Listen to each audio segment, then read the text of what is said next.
Good morning बच्चों। मैं Catholic mission high secondary school से ललिता मैम। आज मैं कक्षा 8वीं विषय हिंदी पाठ 4 अपराजिता पढ़ाने जा रही हूँ।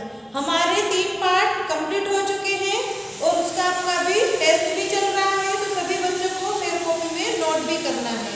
तो आज हम नया पाठ स्टार्ट करने जा रहे हैं और पाठ का नाम है अपराजिता और इसके जो लेखक है कौन है? शिवानी। सभी बच्चे ध्यान से सुनिएगा। कभी कभी अचानक ही विधाता हमें ऐसे विश्लेषण व्यक्तित्व से मिला देता है जिसे देख स्वयं अपने जीवन की रिक्तता बहुत छोटी लगने लगती है। क्या कह रहे हैं कवि कि कभी कभी हमारे जीवन में ऐसी घटना घट जाती है कि वो हमें कैसी लगने लगती है? बहुत छोटी लगने लगती है। हमें तब लगता है कि भले ही हम अंतर्यामी ने हमें जीवन में कभी कभी अकारण ही दंडित कर दिया है। कभी कभी हमें ऐसा लगता है कि हमारी न गलती होने के बाद भी हमें दंड मिलता है, किंतु हमारे किसी अंग को हमसे विच्छिन्न कर हमें उससे वंचित तो नहीं किया, दंड तो दिया, परंतु कवि क्या कह रहे हैं कि हमारे जो शरीर में अंग होते हैं उनको अलग नहीं किया। फिर भी हम में से कौन सा ऐसा मानव है जो अपनी विपत्ति के कठिन क्षणों में विधाता को दोषी नहीं ठहराता? कवि क्या कह रहे हैं? जब भी हम पर कोई विपत्ति आती है, बुरा समय आता है, तो हम भगवान को ही क्यों दोषी ठहराते हैं। मैंने अभी पिछले ही महीने ऐसी अभिशप्त काया देखी जिसे विधाता ने कठोरता दंड दिया, किंतु वह उसे नतमस्तक आनंदी मुद्रा में झेल रही है, विधाता को कोसकर नहीं। कभी कभी हमारे साथ बहुत बुरा समय आता है तो हमें विधाता मतलब भगवान को दोषी नहीं ठहराना चाहिए, क्योंकि कहीं न कहीं हम उस गलती की हमें दोषी है। उस कोठी का अहाता एकदम हमारे बंगले में अहाते से जुड़ा था। अपनी शानदार कोठी में उसे पहली बार कार से उतरते देखा। क्या कह रहे हैं कवि कि जो पास में कोठी है और हमारी जो कोठी है दोनों क्या आपस में जुड़ी हुई है, और पहली बार मैंने कोठी में से देखा कि उस कार से उतरते हुए एक व्यक्ति को देखा तो आश्चर्य से देखते ही रह गए। कार का द्वार खुला, एक प्रौढ़ा ने उतरकर पिछली सीट से एक व्हील चेयर निकालकर सामने रख दी और भीतर चली गई। दूसरे ही क्षण धीरे धीरे बिना किसी सहारे की कार से एक युवती ने अपने निर्जीव धड़ को बड़ी क्षमता से नीचे उतारा, फिर बोसाखियों से ही चेयर तक पहुंचकर उसने बैठ गई।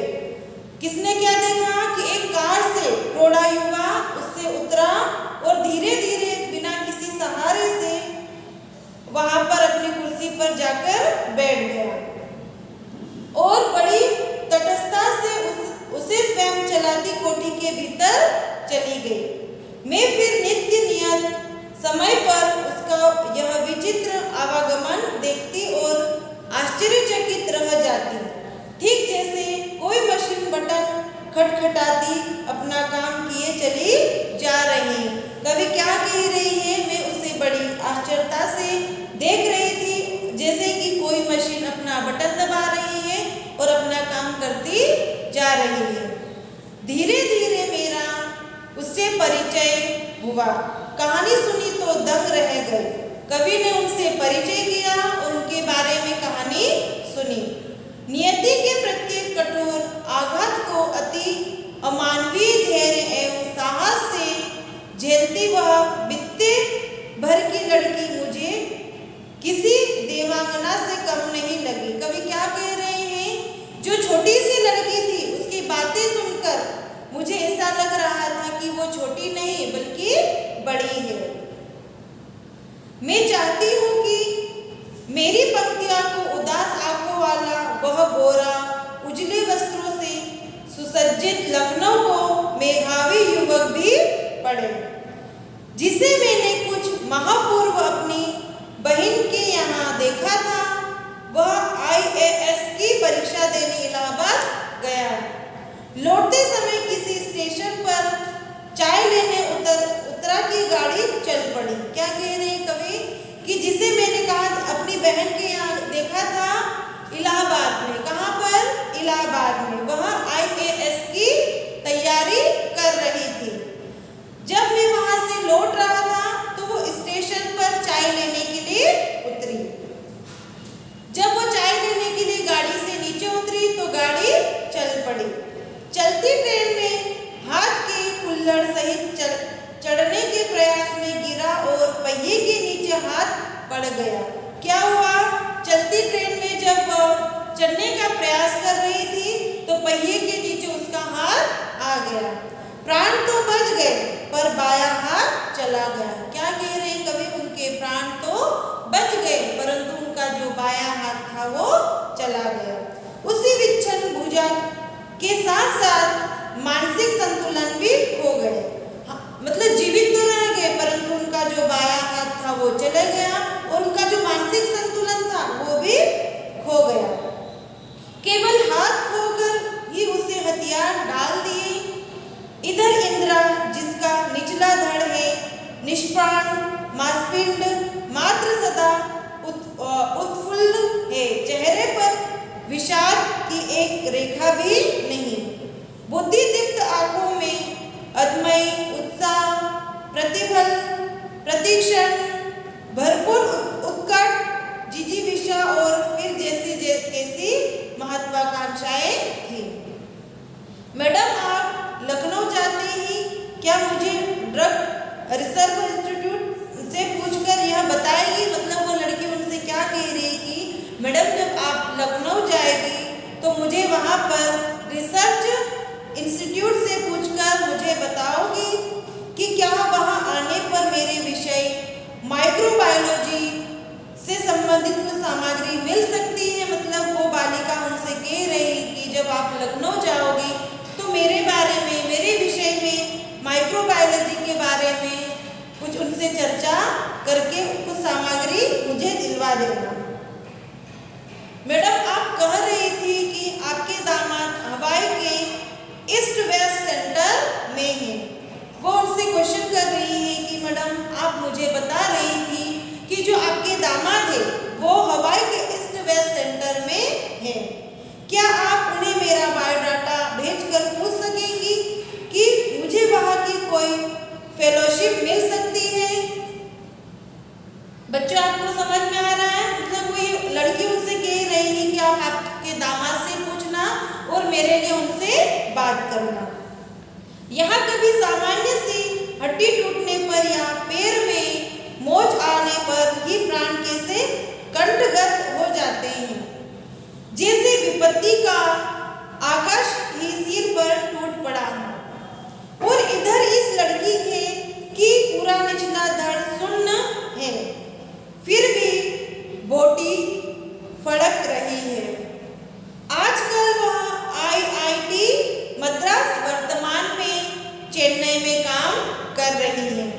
जन्म के 18वें महीने ही जिसकी गर्दन के नीचे का पूरा शरीर पोलियो ने निर्जीव कर दिया हो, उसने किस अद्भुत साहस से नीति को अंगूठा दिखा दिया। अपने थीसिस पर डॉक्टरेट ली होगी।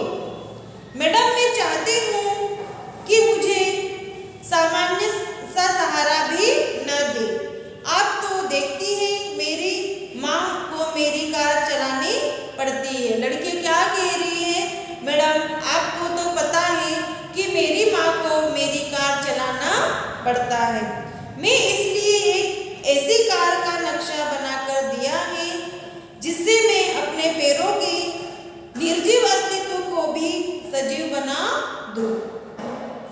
यह देखिए मैंने अपनी प्रयोगशाला में अपना संचालन कैसे सुगम बना दिया।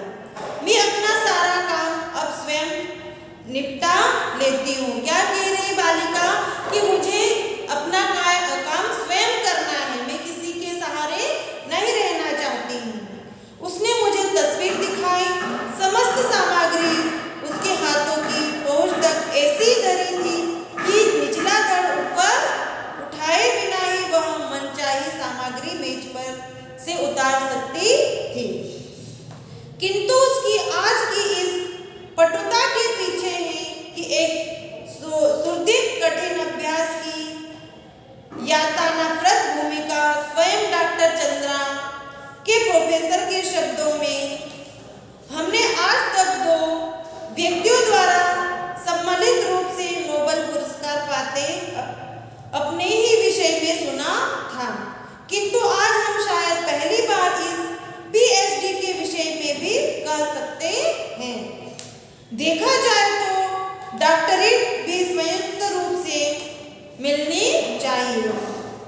डॉक्टर चंद्रा और उसकी अद्भुत साहसी जननी श्रीमती टी सुब्रमण्यम को 25 वर्ष तक यह सहिष्णु महिला ने पुत्री के साथ साथ कैसी कठिन साधना की, मतलब उसकी माँ ने भी बेटी के साथ साथ में कठिन साधना की और इस साधना का सुखद अंत हुआ।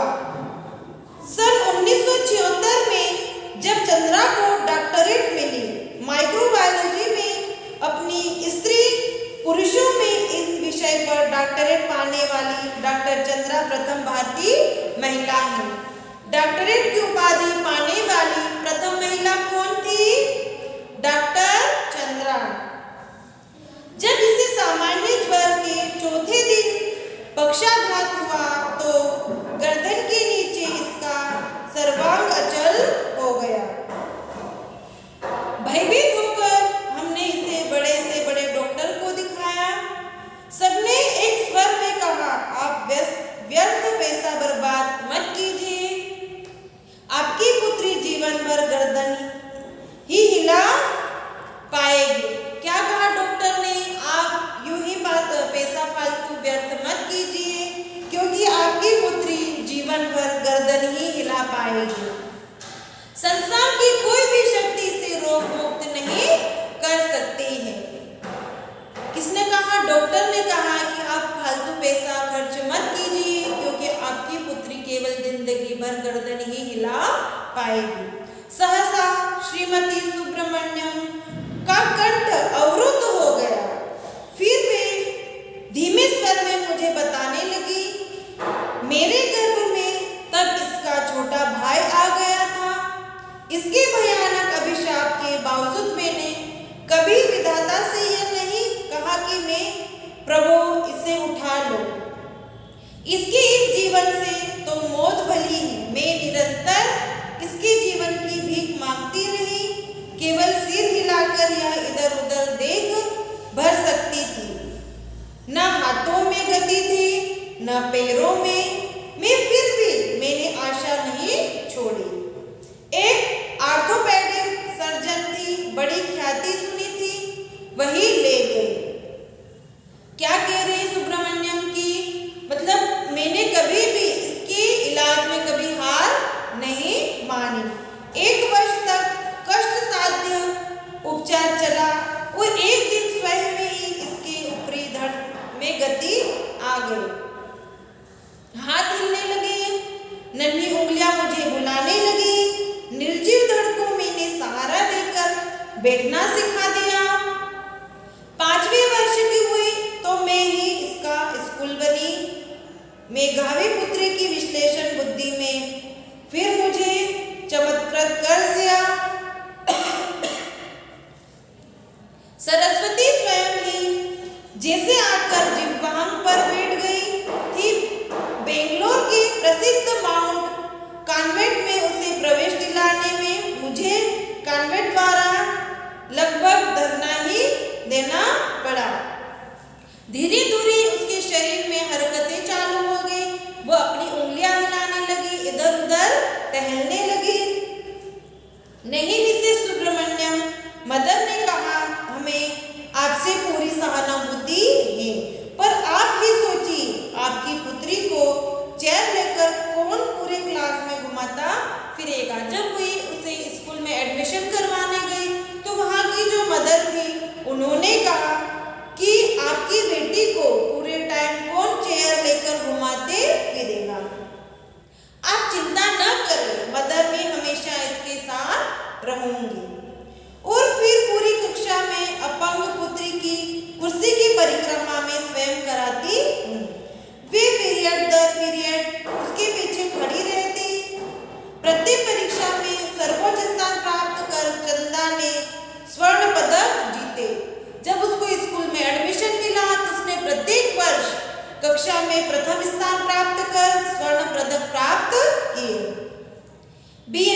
प्राप्त किया और बेंगलोर के प्रख्यात इंस्टीट्यूट ऑफ साइंस में अपने लिए स्पेशल सीट अर्जित की।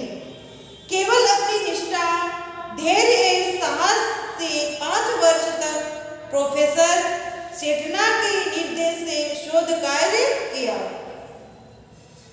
इसी बीच माता पिता के पेंसिल्वानिया से चेयर मंगवा दी, जिससे डॉक्टर चंद्रा स्वयं चलाती हुई पूरी प्रयोगशाला में बड़ी सुगमता से घूम सकती थी।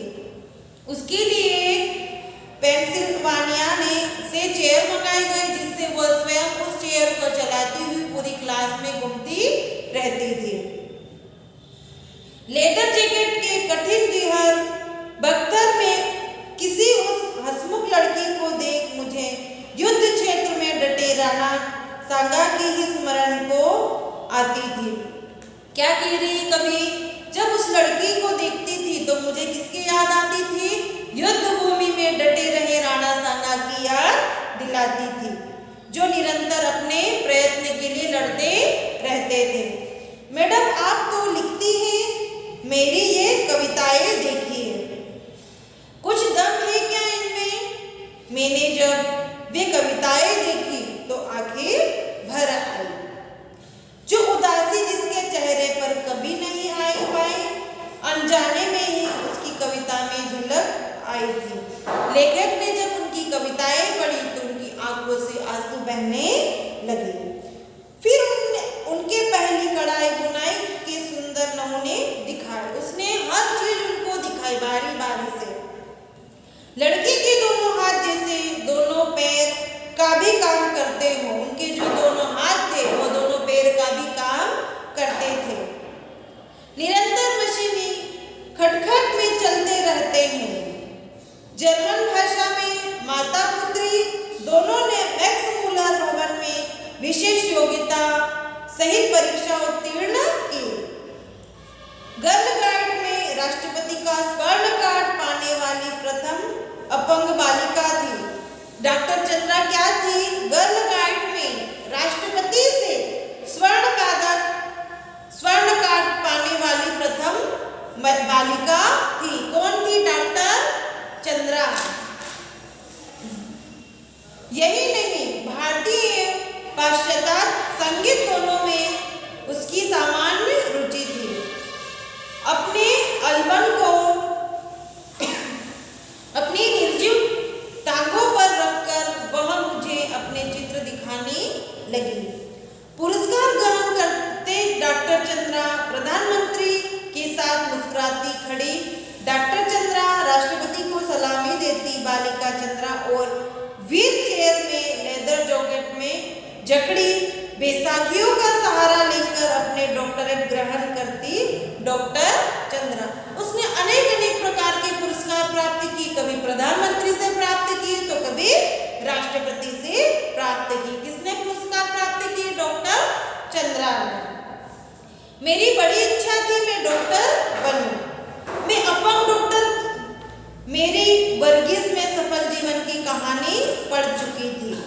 परीक्षा में सर्वोच्च स्थान प्राप्त करने पर भी मुझे मेडिकल में प्रवेश नहीं मिला। उसने जब हर कक्षा में प्रथम स्थान प्राप्त किया, उसके बाद भी उसे मेडिकल में प्रवेश नहीं मिला। कहा गया मेरा निचला धड़ निर्जीव है।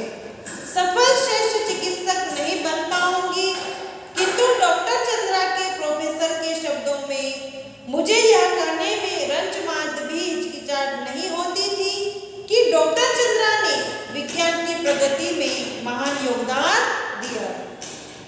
चिकित्सा ने जो खोया वह विज्ञान ने पाया। जो चिकित्सा ने खोया है वही विज्ञान ने पाया है। चंद्रा